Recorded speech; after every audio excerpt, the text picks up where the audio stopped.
All set? Okay, so I would like to introduce with me myself Neha Vitlani. I'll be your coordinator for this webinar. Okay, so first I will introduce you something about the Royal IAS Academy, and then we will start with the session. So Royal IAS Academy is from since 2005. We are in the education industry from 15 years. And हमारे royal ice academy के 500 plus results है जो UPSC के लिए है और government exams के लिए 1000 प्लस रिजल्ट्स है. Okay, so we are into the UPSC, we are into the banking, we are into the SSC, railway and everything. Then आपका जो आज का जो सेशन कंडक्ट करने वाले हैं वो हमारे director sir doctor Vijay Pratap sir है, जो 15 इयर्स से यूपीएससी के लिए प्रिपरेशन करवाते हैं. प्लस उनके पास बहुत सारे जो गवर्नमेंट इंस्टीट्यूट्स के साथ जो टाई अप है वो भी है उनके साथ. तो आप लोगों को कोई भी प्रिपरेशन के लिए पूरा एग्ज़ाम से लेके आपके जैसे कि फॉर्म कैसे फिलिंग करना है तब से लेके आपके इंटरव्यूज़ तक की पूरी प्रिपरेशन आपको यहीं से मिल जाती है. आपको कोई भी डाउट्स या क्वेरीज है, please attend the full live webinar. Last में आपको कोई भी डाउट्स या कुछ भी है तो आप खाली वेट कीजिए और आपको एक स्क्रीन में एक नंबर शो हो रहा होगा, तो वो नंबर पे आप कॉल करके आपको जो भी डाउट्स या क्वेरीज है आप पूछ सकते हो हमें. Okay, so I am leaving this session for now and we'll meeting by the end of this session. Okay, so I'm handing over this to the Dr. Vijay Pratap sir. Welcome sir, thank you.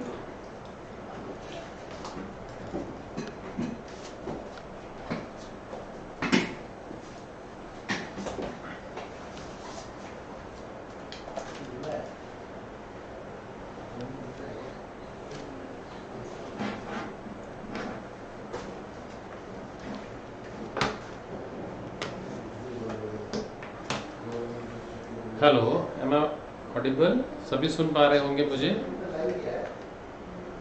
Hello student,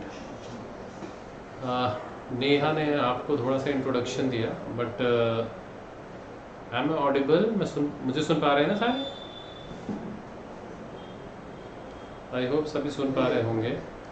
तो यहाँ basically ये session जो हमने organise करा है वो session का basic motive ये है कि वो सारे स्टूडेंट्स जो बेसिकली नहीं जुड़ पाए हैं या जिनको अवेयर नहीं है यूपीएससी के बारे में, या वो कभी यूपीएससी एग्ज़ाम्स करना चाहते हैं, देना चाहते हैं, तो जो सबके मन में सबसे बड़ा डाउट और क्वेरीज जो राइज होती है कि ये एग्ज़ाम अगर हमको देना है तो देने के लिए क्या क्राइटेरिया होना चाहिए, कैसे एग्ज़ाम में हम पार्टिसिपेट कर सकते हैं.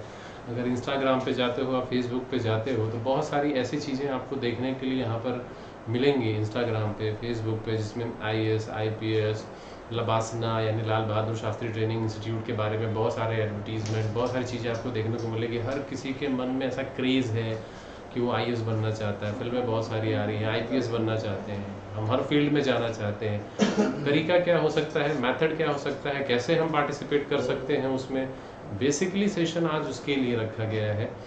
और नेहा ने बताया हमारे रिजल्ट्स के बारे में, थोड़ा सा उसको कंक्लूड करूँगा कि हमारे टोटल अगर मिलाओगे यूपीएससी प्लस और दूसरे गवर्नमेंट एग्जाम्स में तो 500 इंक्लूड रिजल्ट्स हैं. और उसके साथ हम 2005 से ही इस फील्ड में है. मैं खुद कई ऐसे एसोसिएशन से जुड़ा हुआ हूँ, गवर्नमेंट के कई साल से देता रहा हूँ. ये बताना इसलिए भी ज़रूरी है कि आप अगर इसमें को देख रहे हैं, सेशन में पार्टिसिपेट कर रहे हैं, थोड़ा सा सीरियसली होकर पार्टिसिपेट करेंगे. और कोई भी क्वेरी, एनी क्वेरी रिलेटेड आपको डाउट है तो नीचे नंबर हमारा कंटिन्यूस जो है वो फ्लैश हो रहा है, आप उस नंबर पे कॉल कर सकते हैं. अभी आप सभी इस पे मैसेज कर सकते हैं, अपनी क्वेरी डाउट्स क्लियर कर सकते हैं. तो आइए थोड़ा सा बता देता हूँ पहले यूपीएससी और दूसरे गवर्नमेंट एग्ज़ाम्स के बारे में. आइए देख लेते हैं उन सब के बारे में. ठीक है, तो आगे चलें, शुरू करें. चलो स्टूडेंट्स, आप सभी के सामने एक पीपीटी दिखाई दे रही होगी. इस पीपीटी को देख रहे होगे, इसमें कुछ एग्जाम्स के बारे में दिया गया है. जैसे इस पीपीटी को अगर देखते हो तो इसमें कुछ मेंशंस पोस्ट दिखाई दिए हैं. यूनियन पब्लिक सर्विस कमीशन लिखा हुआ है. This is UPSC. Basically what is UPSC? UPSC basically a commission. UPSC basically a commission है जो रिस्पॉन्सिबल है ए ग्रेड के जॉब्स जितने भी होते हैं. और जैसे ए ग्रेड क्या होता है, ए ग्रेड का मतलब ये होता है कि जो भी गवर्नमेंट जॉब्स है वो ए बी सी डी ऐसे कई डिफरेंट पार्ट्स में डिवाइड है। तो उसमें से ए ग्रेड जो होता है वो सबसे टॉपर लेवल होता है, इसके ऊपर डायरेक्ट पोस्टिंग नहीं होती है। एक मिनट, थोड़ा सा टेक्निकल इश्यूज। ओके, चलो ठीक है, फिर हम देख लेते हैं।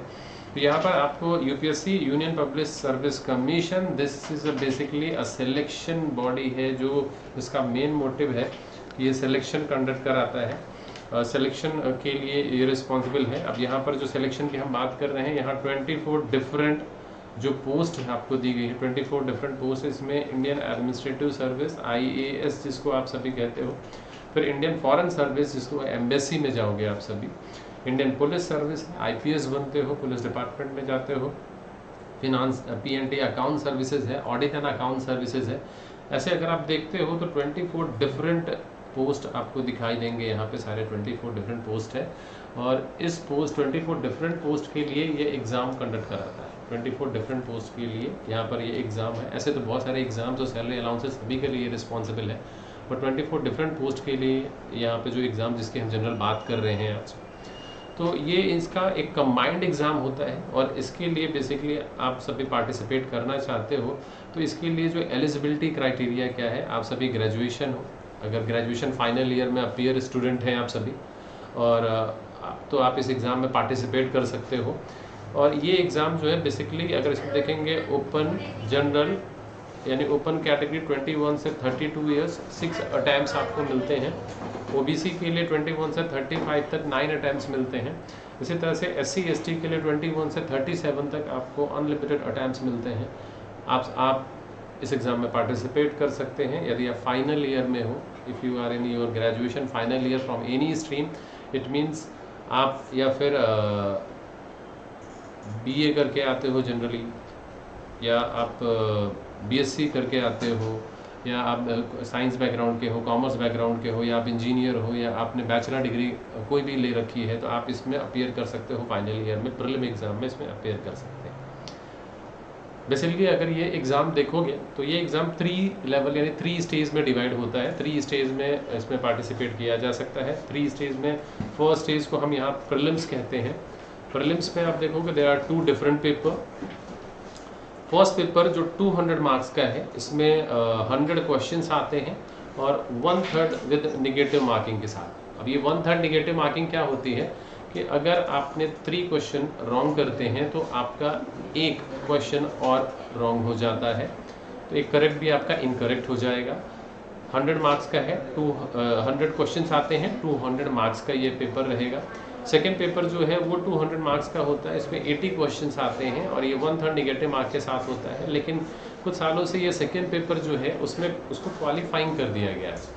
अब क्वालिफाइंग का मतलब होता है कि इफ़ यू गेट, मतलब you have to get only 33% marks in this paper और आप इसको क्वालिफाई कर जाते हो। यानी जो भी क्वालिफाइंग पेपर होते हैं उनकी कॉपी पहले चेक होती है और उसमें आपको 33% अगर मार्क्स आ जाते हैं तो आप उसको क्वालिफाई कर जाते हो, और फिर ये फर्स्ट पेपर के बेस पर आपकी रैंकिंग बनती है और आप मेंस में अपीयर हो सकते हो। मेंस में चले जाते हो, सेकंड लेवल रिटन होता है।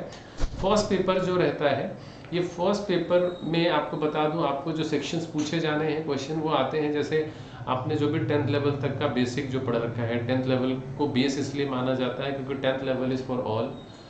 उसमें आप थोड़ा सा आपने साइंस भी पढ़ा है, थोड़ा सा आपने उसमें इकोनॉमी भी पढ़ रखा है, थोड़ा सिविक्स है, थोड़ा हिस्ट्री भी है, सब कुछ पढ़ रखा है। उसको बेस मान करके NCERT बेस होते हैं जो हमारा कैरिकुलम है, और उसके बेस पे करंट अफेयर्स के बेस पे क्वेश्चंस यहाँ पर बनाए जाते हैं और आप सेकंड लेवल के लिए क्वालिफाई कर जाते हो।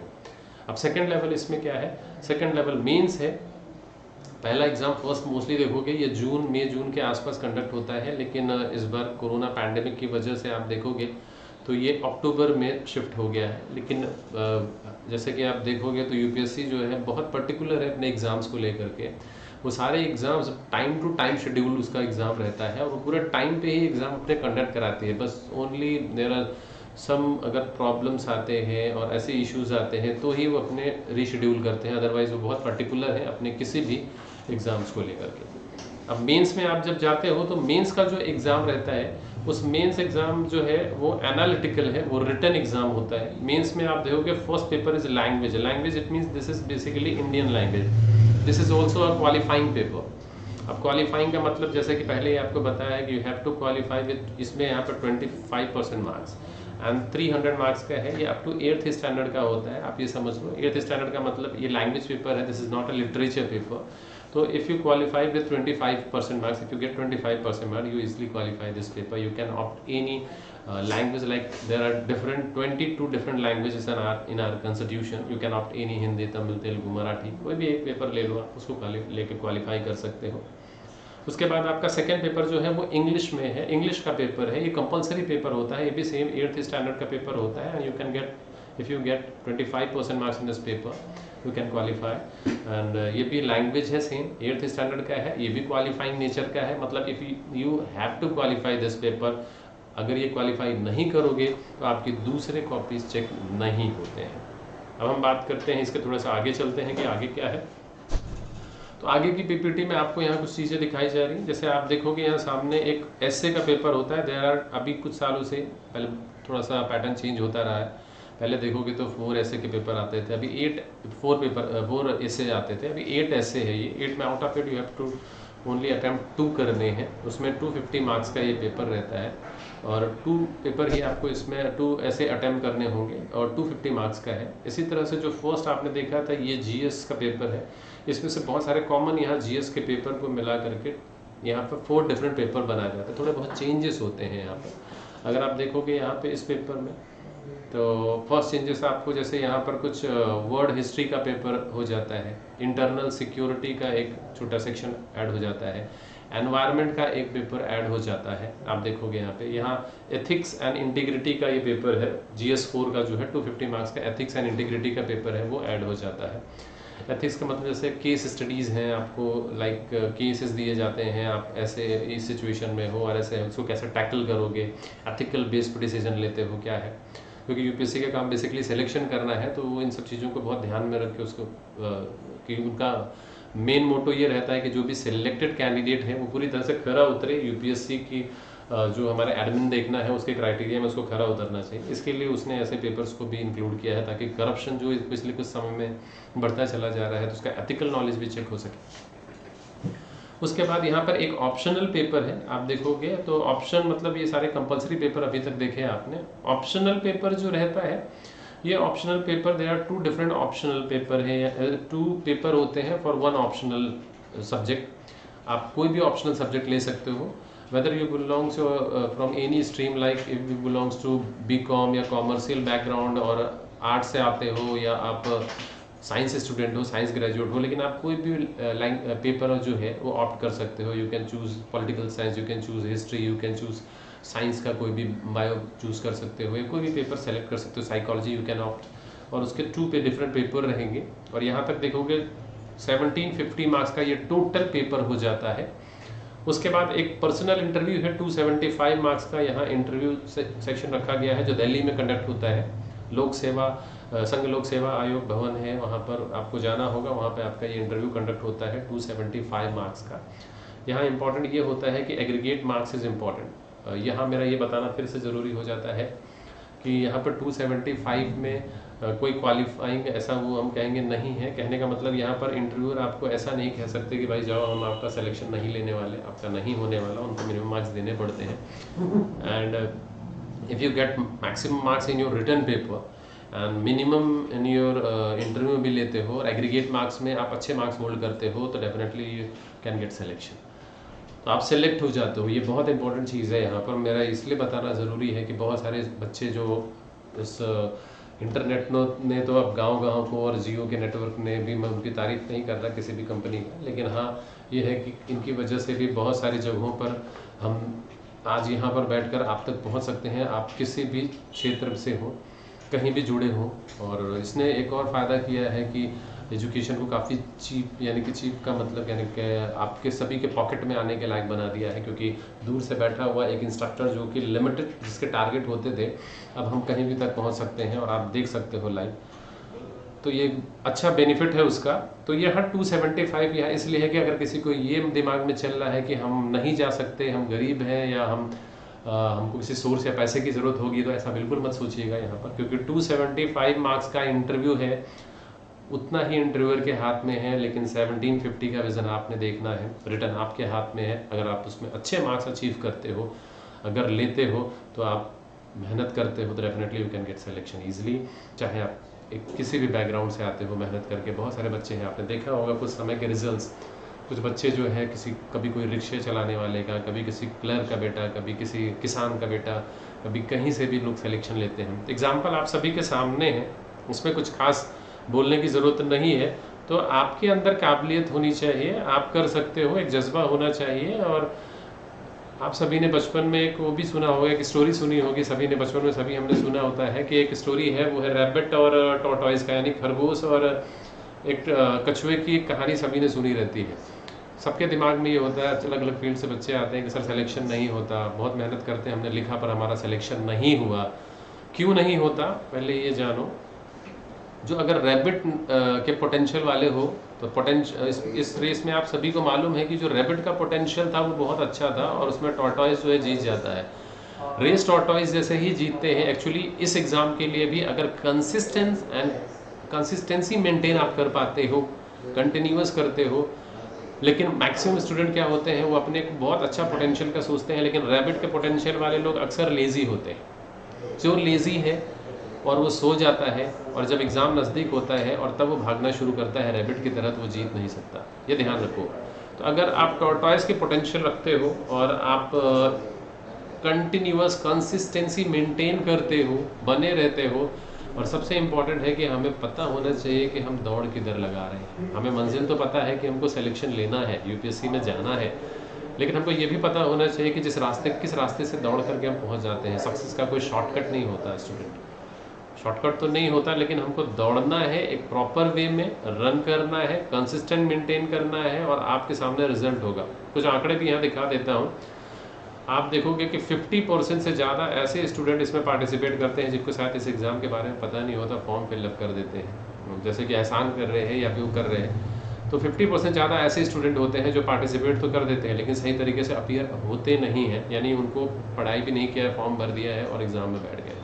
ऐसे आंकड़ों में लाखों दिखते हैं, 7 लाख 7.5 लाख बच्चे 750 हर साल बैठते हैं, लेकिन 50% से ऐसे नंबर्स होते हैं। ठीक है, तो ऐसे नंबर्स से वो है देखने के लिए देखोगे 30% स्टूडेंट के बीच में रियल फाइट होती है। आप ये मत देखना कितने लोगों ने पार्टिसिपेट किया और इवैल्यूएशन करके डर जाओ, ऐसा मत करो। आप क्या देखो कि 50 क्वेश्चन से 55 अगर आप टारगेट करके करेक्ट कर लेते हो, तो कैसा भी कंपटीशन हो आप सिलेक्शन के नज़दीक पहुंच जाओगे। तो आप उस हिसाब से टारगेट करो, सब्जेक्ट्स वाइज अच्छे से लास्ट ईयर के पेपर होंगे आप उसको पढ़ो, फिर आप उसको पेपर सॉल्व करोगे, अगर टेस्ट पेपर सॉल्व करो। अगर यहाँ तक पहुँचते हो तो डेफिनेटली आप अचीव करते हो, आप पा लेते हो, आप सिलेक्शन के करीब पहुँच जाते हो। आइए थोड़े सा डर और दूर करता हूँ मैं आपके। अब यहाँ पर एक और चार्ट दिखा रहा हूँ। इम्पोर्टेंट ये है कि हमको बहुत सारे स्टूडेंट्स को बीच में पता नहीं होता। मेरी बात सुन पा रहे हैं? टेक्निकल कुछ एक सेकेंड। हाँ, बहुत सारे लोगों को ये नहीं मालूम होता ऐसा कि बहुत सारे गवर्नमेंट एग्ज़ाम्स होते हैं। मैं यूपीएससी को ऐसा मानता हूँ कि यूपीएससी एक ऐसा है, जैसे अगर कोई ग्रेजुएट का बच्चा है तो अगर वो 10th क्लास के एग्ज़ाम ग्रेजुएशन को अगर कोई पढ़ा रहा है तो उसको 10th क्लास को पढ़ाने को बोल दो या 6th क्लास के वो सब्जेक्ट पढ़ाने को बोल दो, तो मेरे ख्याल से वो आसानी से पढ़ा सकता है। बिल्कुल वैसा ही यूपीएससी है। मैं ये भी नहीं कह रहा कि आपने अगर यूपीएससी का ही सिर्फ एक तरीके से प्रिपरेशन किया तो दूसरे एग्जाम में नहीं पहुंच पाओगे, लेकिन यूपीएससी एक समझ लो कि एक क्राइटेरिया है, और अगर यूपीएससी की प्रिपरेशन करते हो तो UPSC itself conduct different various exam. मैं यहाँ थोड़ा सा डर इसलिए दूर कर रहा हूँ कि बहुत सारे लोगों के दिमाग में ऐसा होता है कि अगर यूपीएससी में नहीं हुआ तो हम किधर जाएंगे। आपको बता दो, अगर UPSC itself conduct different various exam, जो अभी हमने 24 कैटेगरी की बात की, उसके अलावा कंबाइंड डिफेंस सर्विस का एग्जाम होता है, आप आर्मी में जाना चाहते हो उसमें जा सकते हो, असिस्टेंट कमिश्नर प्रोविडेंट फंड का एग्ज़ाम है, आप उसमें भी पार्टिसिपेट कर सकते हो और जा सकते हो। फिर सेंट्रल पुलिस फोर्स के एग्ज़ाम है, इंडियन फॉरेस्ट सर्विस जो है वो साइंस के बच्चे दे सकते हैं, उस एग्ज़ाम में आप पार्टिसिपेट साइमल्टेनियसली ले सकते हो, दे सकते हो एग्ज़ाम दे करके, उसमें भी A ग्रेड में जा सकते हो। इसके अलावा आप स्टेट पीसीएस के एग्ज़ाम्स में जा सकते हो। जैसे UPSC is what, UPSC basically for union यानी सेंट्रल गवर्नमेंट की बॉडी है जो वो एग्ज़ाम कंडक्ट कराती है A ग्रेड के सेंट्रल बॉडी की। और इसी तरह every state has their own commissions, public service commission. जैसे आप देखोगे तो आप पब्लिक सर्विस कमीशन की हम बात करें, जैसे महाराष्ट्र पब्लिक सर्विस कमीशन है, बिहार पब्लिक सर्विस कमीशन है, Uttar Pradesh public service commission है, राजस्थान पब्लिक सर्विस कमीशन है, एंड उसमें डिफरेंट डिफरेंट पोस्ट के एग्ज़ाम आते हैं। जैसे ए और बी ग्रेड का कंबाइंड एक एग्ज़ाम होता है। जैसे यहाँ पर अब डिस्ट्रिक्ट मजिस्ट्रेट यानी सिलेक्शन समय एसडीएम जाता है, तो यहाँ एसडीएम की पोस्टिंग होती है। यहाँ पर असिस्टेंट कमिश्नर पुलिस डिपार्टमेंट में जा सकते हो, या डिप्टी डीएसपी के पोस्ट पे जा सकते हो। ऐसे बहुत सारे और स्टेट वाइज जो पोस्ट आते हैं वो यहाँ से जा सकते हो, प्रमोट होकर फिर आप उसे ग्रेड में जाते हो। फिर पुलिस सब इंस्पेक्टर का जॉब है, यूडीसी एलडीसी है, असिस्टेंट ग्रेड मंत्रालय में जाते हैं। ऐसे डिफरेंट एग्जाम जो है हर स्टेट के कंडक्ट होते हैं। आप चाहो तो स्टाफ सिलेक्शन कमीशन के आप एग्ज़ाम में पार्टिसिपेट कर सकते हो। इसमें जैसे इनकम टैक्स डिपार्टमेंट में, जीएसटी डिपार्टमेंट में, और अलग डिपार्टमेंट के एग्जाम्स इंटेलिजेंस ब्यूरो के लिए जा सकते हो। रेलवे के बहुत सारे वैकेंसीज आती है, एएसएम है, गुड्स गार्ड है, कमर्शियल अप्रेंटिस है, ट्रैफिक अप्रेंटिस है, बैंक है, जैसे प्रोफेशनल ऑफिसर के जॉब्स आते हैं, आप उसके लिए पार्टिसिपेट कर सकते हो। तो आप देखोगे कि एक साल के अंदर अगर इतनी ढेर सारी वैकेंसीज जो गवर्नमेंट के थ्रू आ रही है, आप सब उसमें पार्टिसिपेट अगर ऑलरेडी करते हो तो आपको इतने सारे ऑप्शंस मिलते हैं कि कहीं ना कहीं जाते हो। तो मैं ये डर इसलिए दूर कर रहा हूँ आपका कि अगर आप चाहो तो इसमें भी पार्टिसिपेट करके आगे कर सकते हो, जा सकते हो। तो आपके पास बहुत सारे ऑप्शंस खुलते हैं जिसमें जाने के। तो ये एक स्मॉल सेशन था। अगर कुछ आपके और क्वेरीज है और डीप इन सभी में से स्पेशलाइज किसी के बारे में डिटेल जानना चाहते हो, हम फिर से सेमिनार उसके लिए स्पेशलाइज कंडक्ट करेंगे आप सभी के। हम आते रहेंगे बार बार आप सभी के पास, आपको हैमर करते रहेंगे ताकि आप आकर के वापस हमारे पास फिर से जुड़ो। और टेंशन मत लो, फ्री है, पार्टिसिपेट करो। कोई भी डाउट हो पहले अब भी सेशन में हम पूछ सकते हैं। आप में से कोई भी अगर कोई भी डाउट हो, you can raise your hand and ask question. कोई भी पूछना चाहता है तो रेज कर सकता है, इंडिविजुअली पूछना चाहता है, नंबर्स हमारे वहाँ है जो आ रहे हैं, आप उसमें पार्टिसिपेट करके पूछो, यू कैन आस्क। फिर से हम सेशन लगभग डेली करेंगे या एक दो दिन के करेंगे। You can call, you can message, you can WhatsApp, किसी भी तरीके से जुड़ सकते हो। इंडिया अभी ऑनलाइन है, आइए सभी। Any doubts? I think no doubts, मुझे समझ में आया। दो ही सिचुएशन में ऐसी चीज़ें रेज हो सकती है, या फिर पूरा समझ में आ गया या पूरा आया ही नहीं, कुछ भी नहीं आया। अगर कुछ भी नहीं आया तो फिर आएंगे, और पूरा आ गया तो इज़ वेरी वेरी गुड। पूरा आ गया तो बहुत अच्छी बात है, मेरा सक्सेस रहे, हम सफल रहे आपको समझाने में। नहीं आया तो फिर से आइए, ठीक है। चलो फिर आपको फिर